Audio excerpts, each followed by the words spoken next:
سپاه به امریکا هشدار داده که تکرار هر گونه حمله با پاسخ کاملا متفاوت روبرو خواهد شد. هشدار که پس از حمله به پایگاهی مطرح می شود که به گفته تهران در تجاوز به سیریک نقش داشته است. همزمان دونالد ترامپ میگوید ایران برای توافق عجله دارد، در حالی که مقام‌های جمهوری اسلامی از افزایش قدرت ایران پس از جنگ سخن میزنند و گزارش‌ها از نقش احتمالی چین در حمایت نظامی از تهران حکایت دارند. سلام، به نبض خبر از آفاق خوش آمدید. برای بحث بیشتر روی این موارد با آقای نجیب الرحمن شمال، آگاه روابط بین الملل از طریق نت وصل هستیم. سلام آقای شمال، در حالی که سپاه از پاسخ کاملا متفاوت به هر گونه حمله تازه سخن میگوید، آیا تنش میان تهران و واشنگتن وارد مرحله جدیدی شده؟ به نام خدا و سلام خدمت شما بانو شمس گرامی، همکاران عزیزتان و همه بینندگان عزیز و تشکر از دعوت شما. چنانچه می‌دانیم مسئله تنش‌ها میان امریکا و جمهوری اسلامی ایران به اوج خود رسیده و هر روز گسترده‌تر میشه. متاسفانه جهان با جای از که منتظر یک برستن یک توافق دادن به جنگ باشه، ولی متاسفانه می‌بینید که تهدیدهایی که جانب امریکا صورت میگیره و جوابهای بالمقابل که جانب جمهوری اسلامی ایران انجام میشه اوضاع را بیشتر متشنج ساخته. شما شاهد بودید که چند روز قبل باز هم ایالات متحده آمریکا با وجودی که یک توافقنامه تقریبا شفاهی 60 روزه با آتش بس را به توافق رسیده بودن، یا آتش بس را نقض کردن بعد از مؤسسات نظامی و استراتژیک ایران حمله کردند که در جواب از دیشب ما شاهد عملات پهپادی و راکتی جمهوری اسلامی ایران به موازی امریکا بودیم. گرچه گفته نشد با کدام کشور مشخص، ولی امروز صبح اخبار است نشر شد که کشور کویت از پرتاب چندین راکت به قلمروشان به نزدیک پایگاه نظامی امریکا خبر دادن. یعنی که ایران گفتن که ما در عملات انتقام جویانه خود علیه امریکا آماده هستیم که از هر گونه حملات دفاع بکنیم و در مقابل جواب ناشکن بدیم. که البته این ادامه تنش‌ها باعث نگرانی نه تنها کشورهای منطقه شده، بلکه اوضاع بیشتر متشنج ساخته و شاید با آینده نزدیک رسیدن به یک توافق کلی به خاطر آتش بس و تامین صلح و ثبات در منطقه وجود نداشته باشد. چگونه میتوان هشدارهای نظامی ایران را با ادعای دونالد ترامپ مبنی بر تمایل تهران به توافق و در یک چارچوب سیاسی تحلیل کرد؟ شما شاید هستید آقای ترامپ آدمی است که تصمیم اراده سیاسی مستقل به خاطر ختم جنگ یا پایان به جنگ یا ادامه جنگ نداره. متاسفانه دو روز قبل بازم با نظامیان خود، با مشاورین نزدیک خود در اتاق بحران نشسته بودن. تقریبا 2 ساعت اجازه داشتن. گفته میشه که تصمیم نهایی در مورد ختم جنگ یا ادامه جنگ تصمیم گرفته میشه، ولی با گذشت 2 ساعت همچنان این تصمیم یا توافقنامه یا توافق کلی ایالات متحده آمریکا و تصمیم خود آقای ترامپ در مورد آماگاهی نشد، به خاطر ازی که تفاوت دیدگاه در رهبری خود حکومت ایالات متحده آمریکا به خاطر جنگ وجود دارد. ایالات متحده آمریکا مخصوصا آقای ترامپ میخواد به شکل قهرمانانه، به شکل یک قهرمان یک طرفه از این مسائل به نفع خود استفاده سیاسی بکنه و با تهدیدها ایران را بیشتر به خطر مواجه بسازد، در حالی که جمهوری اسلامی ایران هم همیشه گفتن که اگر حمله دیگر صورت میگیره یا جنگ دیگر صورت بگیره، همان گونه که ایالات متحده آمریکا وقت کشی میکنه و بهانه آتش بس و غیره بیشتر خود را تجهیز و تمویل میکنه تا به عملات گسترده دست بزنه، جمهوری اسلامی ایران هم در مقابل آمادگی لازم خود دارد در قسمت رشد ساختار نظامی خود و همچنین تپه‌ها و راکت‌های دوربرد و غیره امکانات بیشتر و دسترسی بیشتر پیدا کرده که خود باعث متشنج شدن اوضاع شده. و هر گاهی که آقای ترامپ میخواد عجیب به حساب چه از طریق میدیا مثل به شکل قهرمان افسانه‌ای وارد میخواد عمل بکنه، در میدیا باشه و حرفای بزنه که گویا توانمندی هر کار داره، در حالی که اون زمان گذشته و همین جنگ 40 روزه ثابت ساخت که امریکا با اون قدرت و توانایی‌هایی که تبلیغ میشد از طریق رسانه‌ها گفته میشد یک ترس و وحشت در دنیا به وجود آورده بودن، با او پیمانه قدرت نظامی نداره. حتی او طیاره‌ها و راکت هایی که میگفت اینا شکست ناپذیر هستن، کسی توانایی سقوط دادن ندارن، در عمل ثابت شد که نخیر هنوز از تجهیزات دیگه که میتونه علیه مبارزه بکنه. و همین مسئله باعث نگرانی ایالات متحده آمریکا شد که در فکر دقیقت پیدا کردن یک راه گنجشک به حساب شماست که چگونه خود بتونه از این وضعیت خارج بکنه، در حالی که در شرایط فعلی دست جمهوری اسلامی ایران به خاطر پیروزی در جنگ واقعا بلندتر است. حتی در مسئله نه تنها خود ایران و آمریکا بلکه کشور اتحادیه اروپا هم در این 3 هفته قبلی خود این موضوع تاکید کردند، گفتند که آمریکا در جنگ علیه ایران شکست خورده و باید شکست بپذیره. همچنین تفاوت دیدگاهی که در داخل خود رهبری حکومت آقای ترامپ با وجود آمده و جز خود آقای ترامپ و آقای وزیر جنگشان دیگر اکثریت آنها مخالفی جنگ هستند. اما آقای وزیر جنگ اینا بیشتر تو منافع اسرائیل دفاع میکنن، میخوان منافع اسرائیل تا هدفی که دارن که آخرین هدفشون توسعه و گسترش خود قلمرو اسرائیل و با وجود آمدن که اسرائیل بزرگ است، اینو میخوان تطبیق بکنه که مخالفت با خواستای جمهوری اسلامی ایران قرار داره. و نقطه عمده که مخالفت بین با خاطر با وجود آمدن یک توافق کلی است، مسئله آتش بس به صورت دائمی و در تمام مناطق، نه تنها که ایران و آمریکا با هم صلح بکنند و فقط آتش بس تطبیق بکنند، بلکه این شامل غزه هم میشه، شامل لبنان هم میشه و کشورهایی که در منطقه در جنگ شامل هستند که طرح ایرانی است. وقتی که آتش بس صورت میگیره، اسرائیل هم نقد نداره که با لبنان یا اسرائیل قلمرو مثلا غزه و اسرائیل فلسطین حمله بکنه، در حالی که این اسرائیل قبول نمیکنه. اسرائیل با اون خواستای هژمونی خود به خاطر تسلط بیشتر بر منطقه و گسترش خاک خود فکر میکنه، به همین سیل هم از فکر میکنه که بیشتر از حالا که 40% خاک جنوب لبنان گرفتار میخواد که به 70% ارتفاع بده و همچنان از مردم فلسطین و غزه خواستن که با این مناطق خالی شوند. بیشتر از 70% غزه باید در اختیار اسرائیل قرار بگیره تا اینا مشارکت‌سازی خود را آغاز بکنن و این مناطق در تصرف اسرائیل باشه، به خاطر از اینکه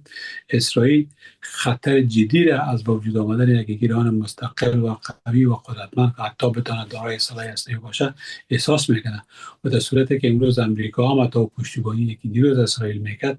نسبتا فاصله گرفته، با وجودی که روزانه ما شاهد هستیم که دهها طیاره غول‌پیکر امریکا به خاطر تجهیز و تعمیر نیروهای نظامی اسرائیل به میدان هواییشان میرسه، یا تجهیزات بیشتر به دست میاره، ولی او پشتیبانی و اعتماد داره که امریکا دیروز نسبت به اسرائیل داشت امروز او را دست داده. آقای شمال، ادعای مقام‌های جمهوری اسلامی درباره تقویت جایگاه ایران پس از جنگ تا چی اندازه با واقعیت‌های سیاسی و امنیتی منطقه همخوانی داره؟ ببینید، مسئله ادعای جمهوری اسلامی ایران مبنی بر حاکمیت قانونی بر قلمروهای خود که از حقوق شرعیشون می باشد. به خاطر از اینکه اینها ادعا دارند که تمام قلمرو تنگه هرمز که قبلا به اختیار جمهوری اسلامی ایران قرار داشت و فعلا هم تحت ماسه نظامی کشور ایالات متحده آمریکا قرار گرفته، باید به شکل کلی اینا راه آزاد شوند و که رفت آمد کشتی‌ها تنظیم شود، در حالی که امریکا تصمیم گرفته در تغییرات اساسی که در توافقنامه که گفته میشه دوباره مطرح شود به خاطر آوردن فشارهای بیشتر. مواد غنی شده 60% یورانیم است که ایران در اختیار ایران قرار دارد.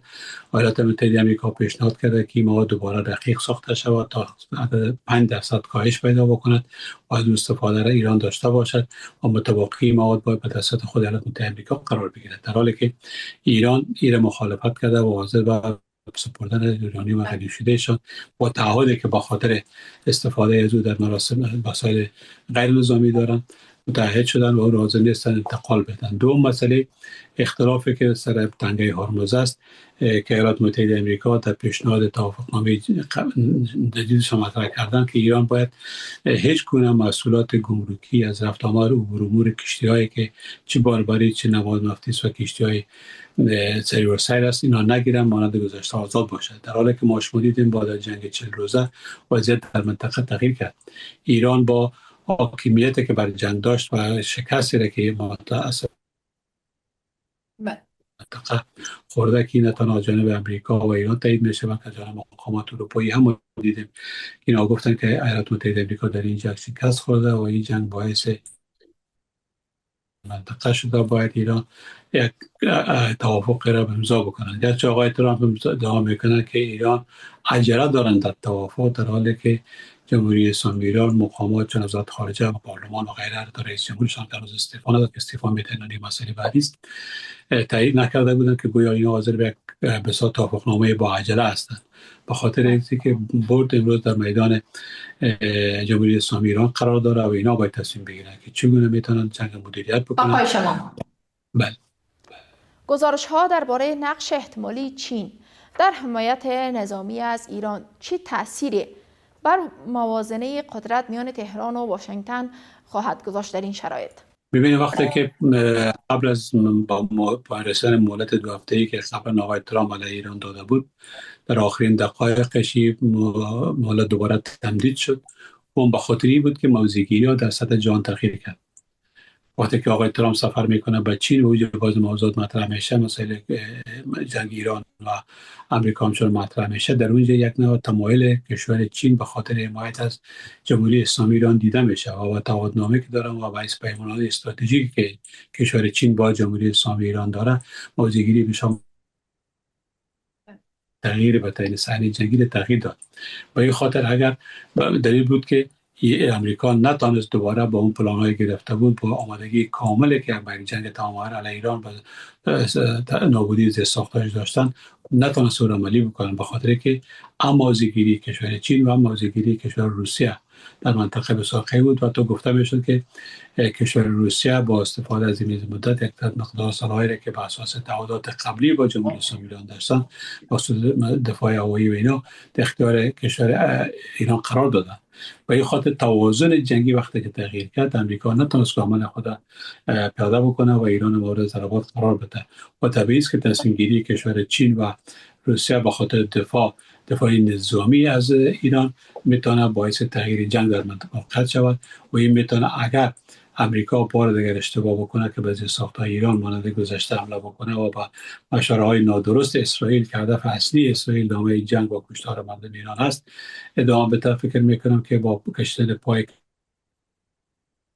نظارت فعلی خارج شده و یک جنگ تمام عیار حتی جهانی رقم خواهد خورد. آیا همزمانی هشدارهای نظامی، تلاش‌های دیپلماتیک و حضور احتمالی چین نشان دهنده یک شکل گیری، یک معادله جدید در تقابل ایران و امریکا است؟ دقیقا شما باید متقن باید باشین که بعد از پایان یافتن این جنگ فضای دنیا و منطقه تا نقشش تغییر بود. به خاطر از اینکه تاثیرات بسیار منفی جنگ تمام کشورهای دنیا علاوه بر کشورهای خلیج فارس و خصوصا کشور چین که بیشتر از 50% مواد نفتی و گاز از طریق این بندرگاه هرمز عبور و مرور میکنن، گرچه به اونا کم زیان نرسیده و تا وقتی که توان داشتن و حتی فعلا هم جریان داره عبور کشتی‌هاشون، ولی در حضور نظامی ایالات متحده آمریکا در منطقه. به همین خاطر هم از وقتی که این منطقه اگر تغییر پیدا نکنه، اگر صلح دائم به وجود نیاید، اگر تلاش‌های دیپلماتیک و کشورهای میانجی در این زمینه موثر نباشد، فکر میکنم که اوضاع بیشتر متشنج میشه. ولی اینکه چگونه اوضاع رقم میخوره، درست است کشورهای میانجی علاقمند از این هستند که جنگ زودتر پایان بپذیرد، چون ادامه این جنگ نه تنها به نفع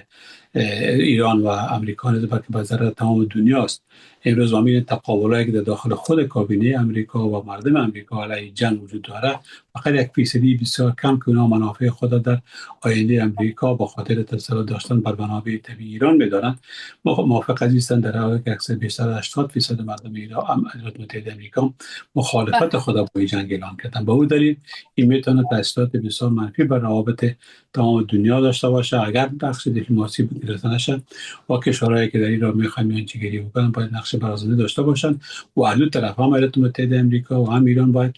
یک نوع از خودگذری و حرمت به دیدگاه کشورهای منطقه نشان بدن. به خاطر اینکه اگر چون این توافق با پرمیانی و در میانی کشورهای دیگر به وجود نیاد، خطر احتمال جنگ بیشتر میشه و این به ضرر تمام دنیا تمام خواهد شد. سپاسگزار هستیم آقای شمال از حضور شما در برنامه. ممنون از دعوت شما. این بود بحث امروز که تقدیم شما گردید. تشکر از توجهتان. وقت بر شما خوش.